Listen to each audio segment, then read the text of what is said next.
अस्सलाम वालेकुम हाज़रीन ऐं नाज़रीन ड्रामा सीरियल दुलाब जी प्रोमो जी अपडेट्स तव्हांखे ॾींदा हलूं अचण वारी किस्त जे बारे में।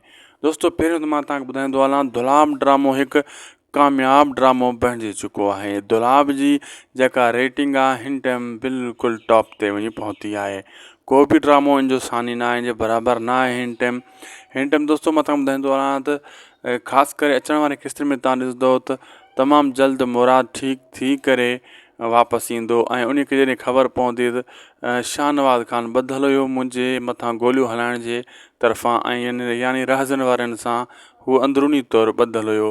अहिड़े हिसाब सां हू मुराद जेको आहे मंसूर ख़ान जो पासो वठंदो ऐं मंसूर ख़ान अॻे ई मुराद खे भाईंदो आहे ऐं मुराद जी सोच बि जेकी आहे मंसूर ख़ान सां मिले थी। मंसूर ख़ान बि ग़रीबनि जो हमदर्द आहे ऐं मुराद बि ग़रीबनि जो हमदर्द आहे। ॿी तरफ़ जेको रहज़न आहे उहो पहिरियों नंबर जो शैतान वारी सोच रखे थो ऐं शाहनवाज़ ख़ान बि शैतान वारी सोच रखे थो ऐं उन्हनि जो जोड़ बराबरि आहे। इन जे करे दोस्तों अचण वारनि किस्तनि में तव्हां ॾिसंदो त हीअ ॿ धुरियूं थी वेंदा। हिकु धुर मंसूर ख़ान मुराद, ॿी धुर रहज़न ऐं जेको आहे शाहनवाज़ ख़ान। ऐं जीअं अब्बास गुल ओढाणो आयो ड्रामे में टें स्पेल में त पोइ कंहिंजो न कंहिंजो हू सौट मिट थी करे ज़ाहिर थींदो ऐं पोइ ड्रामो दोस्तों जीअं जीअं हाणे अॻिते वधंदो वेंदो तीअं तीअं मज़ो कंदो वेंदो।